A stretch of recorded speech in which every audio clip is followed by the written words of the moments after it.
السلام علیکم داملای شیرین سخن. من از شما یک خواهش دارم که با همین سوال من جواب گردانید. من ستر عورت کردم و من شوهرم میگوید که اگر ستر عورت نکنی فهمید که شما زن من نی. مادرم باشد میگوید که اگر ستر محکم کنید من شما را نه در دنیا میبخشم و نه در آخرت. من چیکار کنم؟ این خواهر عزیز با احترام زیاد مهرالدین نویسنده است. وقتی که شما خواهرای عزیز شوهر که میکنین، رسول اکرم میگوید اعظم الناس حقا علی المرأة زوجها، بزرگترین حق بالای زنها بعد شوهر کردن این حق شوهر میست. دیگر پدر یا مادر بگوید که تو ترک ستر عورت کن، نعوذ بالله باور کن از دین بیگانه می شود. وقتی که با امر خدا تو چکار میکنی؟ تو مقابلیت نشان میدی.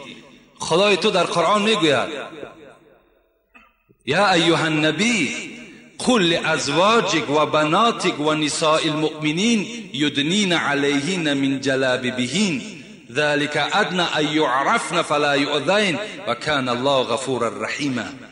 ای محمد صلی الله علیه و سلم، با دخترهای خود، با زنهای خود، با زنهای تمام امت خود خبر بده که بالای سر خدا بپوشانند، گردنهای خدا بپوشانند، پایهای خدا بپوشانند، یعنی سطر عورت به جا بیارند. وقتی تو امر خدا را که مقابلیت نشان میدهی، مسلمانی تو کجا میشود؟ و این دختر حق دارد که سخن پدر و مادر اینجا قبول نمیکند، اگرچند شوهرم که نداشته باشد. حالان که وقتی صاحب شوهر شد سخن شوهر گذر دارد، سخن پدر و مادر گذر ندارد. السلام علیکم داملای شیرین سخن. ما که در دین اسلام خواهش داریم و کسیته های شما را گوش میکنیم و من میخواهم که سبق گیرم. من را پدر و مادرم نمیماند. من که حالی که خرد هستم گوید که من چیکار کنم. اگر شما خرد باشید برادر عزیز، از تعلیم قرآنم دور نشو و از خواندن مکتبم دور نشو. کاری کن که در مکتب با بهای اعلا خوان و تمام معلمهای تو از تو راضی باشند، نه بالای تو شکایت کنند. یعنی اگرچه یک مدت وقتت را در مسجد میگذرانی، یک قسم زیادی و با در مکتب گذران کن. با درس های امروزه هم چکار کن؟ توجه زیاد داشته باشی. گر حال نیک خواهی، حضرت رومی میگوید پدر و مادر هم میگوید، پدر و مادری که نمیخواهد فرزند او قرآن خوان شود یا نماز خوان شود، گر حال نیک خواهی فرزند را همیشه آموزش برادر قرآن و خط و پیشه. اگر شما حالت نیک فرزند بخواهید، اگر شما بخواهید که در آینده از این فرزندها راحت بینین، اینها را چیکار کنید؟ قرآن خوان کنید، علم دنیوی را نشانشان دهید و کسب و کار نشانشان دهید. گر حال نیک خواهی فرزند را همیشه آموزش برادر قرآن و خط و پیشه. زیرا که پیشه باید روزی که کار افتد، چون پیشه نداند بیل و کلند و تیشه. حضرت گفتن مادامی که اگر پیشه را یادش ندادین، یعنی کسب و کار نآموخت و ایرا قرآن خوان که نکردین، برای این گونه فرزند بیل و کلند و تیشه منتظر است. یا چون خط نداند یا پیشه نداند، پس گاو و خر چراند در کوه در و پشته. وقتی از قرآن دور شید، از نماز دور شید، از علم دنیوی دور کی شد، زیب این گونه فرزند و زیب این گونه پدر و مادر همون بالای کوه چراندن گاو و خر است. گفتند حضرت سعدی میگوید بیامرز پرورده را دست و رنج. این فرزندی که در خانه تو پیدا شد، اینا شما علم آموزانید، اینا شما کسب دنیایی آموزانید، اینا خط خوانش کنید. بیامرز پرورده را دست و رنج، اگرچه دست داری چو قارون به گنج. اگر مثل قارون به دولت هم که باشی، باید فرزند تربیه کنی، باید فرزند کسب نشان دهی. میتواند این برادر ما هم تعلیم مکتبش دوام دهد و هم آمده نزد ما تعلیم گیرد، قرآن خوان شود. انشاءالله از هر دو جانب وای برکت می‌یابد. السلام علیکم و رحمت الله و برکاته. اگر کفر نشود، از پدرم تو را بسیار دوست می‌دارم. خواهش التماس یک جمعه را درباره اهل دوزخ یا اهل بهشت صحبت می‌کردید، بسیار خوب می‌شد. سوال: خوراک دوزخیان چیست؟ چی را استعمال می‌کنند؟ البته خداوند همه ما و شما را از عذاب دوزخش نگه بدارد و از وارد شدن به دوزخش نگه بدارد و انشاءالله در باب این دوزخ و بهشت خدا خواسته باشد صحبت ها میکنیم. الحال من به شما خبر میدهم آیت را از خوراک دوزخیان که دوزخیان چی خوراک دارند.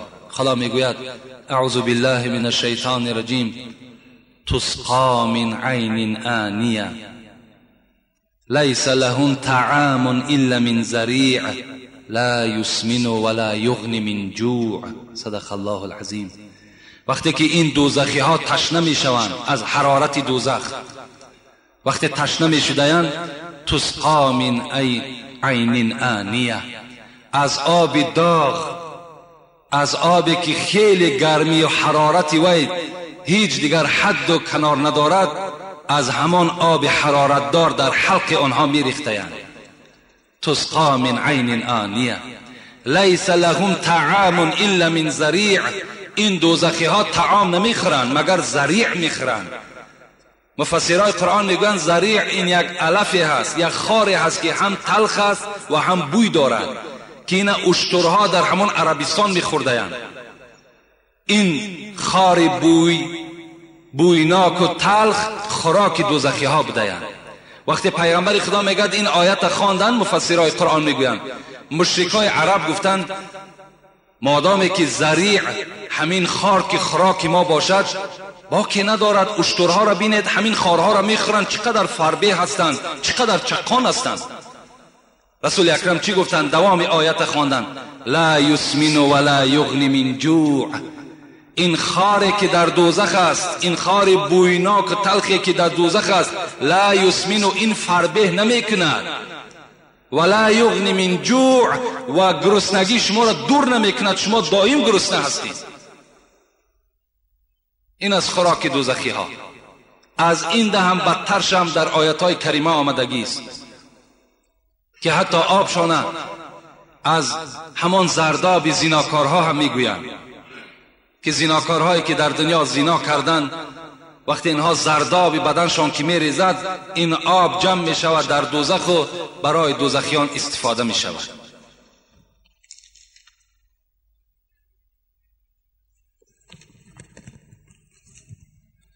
السلام علیکم داملای عزیز، یک سوال دارم، میخواهم جوابش را با پررگی گیرم. شخصی از خدا قسم خورد که من دیگر قماربازی نمی کنم، لیکن کرد، بگوید که گناهی و چیز. خدا در قرآن میگوید: استعیذ بالله انما الخمر والمیسر والانصاب والازلام رجس من عمل شیطان فاجتنبوه لعلکم تفلحون. با درستی این که عرق نوشی، میسر قماربازی، انصاب و ازلامش فالبینی و بت پرستی، رجس من عمل شیطان، اینها پلید هستند، عملهای شیطانی هستند. فاجتنبوه لعلکم تفلحون. اگر تو از عذاب خدا بخواهی که ایمن بیابی، از این چهار چیز دور شو، تو در عذاب خدای خودت گرفتار نمی شوی. کسی که قماربازی میکند، البته به البته وی وارد دوزخ میگردد. کسی که عرق نوشی میکند وی وارد دوزخ میگردد. کسی بت پرستی میکند، فالبینی میکند وی وارد دوزخ میگردد. زیرا این عملهای پلیدی هستند که این بنده به آنها چنگ زده است. عیب است که وقتی که امروز فرزند مسلمان نماز میخواند، خدا میگوید، مسجد میگوید، باز قمار بازی میکند. از پول قمار باز کار میکند، باز معرکه میکند، نان میکند، خیر احسان میکند که خداوند به این پول حرام احتیاج ندارد. فرزندها گرسنه و عائله ناآرام و این باشد قماربازی دارد.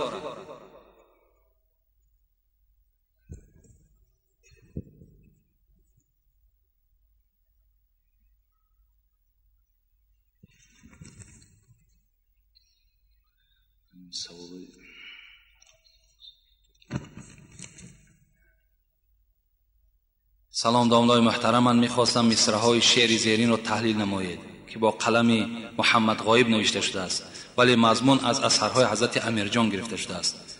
زندگی از مرگ بهر هر مسلمان مشکل است، 5 سختی دیدن و طی کردن 6 منزل است. و ما فهمانید که این 5 سختی کدام است. بغیر همین 5 کلمه دینی دیگر هیچ معنا نمیدهد.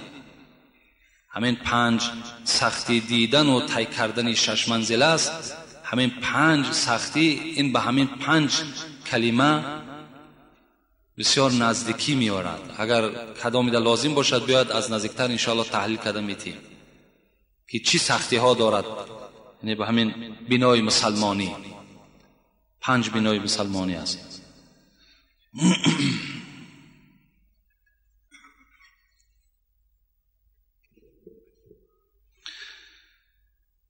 سوال اخیران میخونیم انشاءالله دعا میکنیم. السلام علیکم داملای محترم، اولا مرا میبخشید چون که وقت شما رو میگیرم. خواهشمندم با همین سوالی من پره جواب گردانید. من شما را از برای خدا دوست می‌دارم. سوال من چنین است: حضرت رسول اکرم می‌فرماید هر شخصی که در هنگام شام شراب بنوشد و با همین حالت صبح کند مشکوک است. اگر صبح شراب بنوشد و با همین حالت سحر کند مشکوک است. چی معنی دارد؟ یعنی کسی که سحر شراب می نوشد تا بیگاه یا بیگاه می نوشد تا سحر و مشکوک است، یعنی وای بدبخت است. وای بدبخت است کسی که روزی خود فقط به شراب خوری میگذراند. در جای دیگر می فرماید که هر کسی که فرد شراب خور را سلام دهد و با وی مصافحه کند سلام کند، خداوند عملهای 40 ساله وی را ضایع میکند.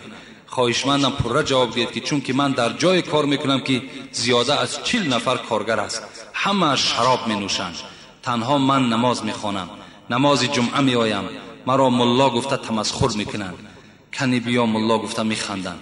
من چیکار کنم؟ سلام کنم نکنم؟ پس احوال من در نزد خداوند چی میشود؟ با احترام مخلص شما. سلام.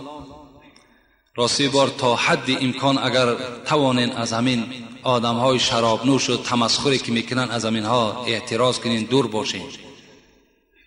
چه همین آدم های عرق نوش و چه دیگر طایفه های بدکاری که هستند، اگر چنین باز معامله و تمسخرانه به شما رفتار کنن، شما هم میتونین که با آنها تمسخرانه هم معامله کنین. سلام آنها هیچ حاجت هم ندارد وقتی که تو را اینقدر بی قدری میکنن. لیکن امروز صد افسوس که چیکار کنیم که اطراف همه ما و شما عبارت از شرابخور است و کار همه ما و شما در پیش همین شرابخورها البته میغلطد. مجبور میشویم که از آنها چیکار کنیم؟ حاجت طلب کنیم. و آخر دعوانا ان الحمد لله رب العالمین. انشاءالله این سوال باز جواب پره میگوییم برای وقتم انجام یافت. و این جمعه یک برادرمان سنگ غفورزاده داماد مولانا 500 کیلو سیمین برای همین طهارت خانه آوردن. یک برادرمان اینجا عالم جان و سفر علی که خیشای برادر حاجی رجب علی هستند، اینا هم یک میکروفون برای همین مسجد آوردن و خواستن در حق ایشون دعا کنیم خدای مهربان و تمام این برادرایی که خیر احسان کردند و سوالها ارسال کردند، همگی را خدای مهربان عمر دراز و تن صحت و خاطر جمع نصیب بگردانی و خیر احسانهایی که این برادرها کردند خدای به درگاهت مقبول بگردانی، دولتشون از زیاده بگردانی، خودشان و فرزندهاشون خدا عمر دراز و از جمیع آفتها در حفظ و امان خود نگه بداری. ربنا افتح بیننا و بین قومنا بالحق و انت خیر الفاتحین برحمتك یا ارحم الراحمین. السلام علیکم و رحمت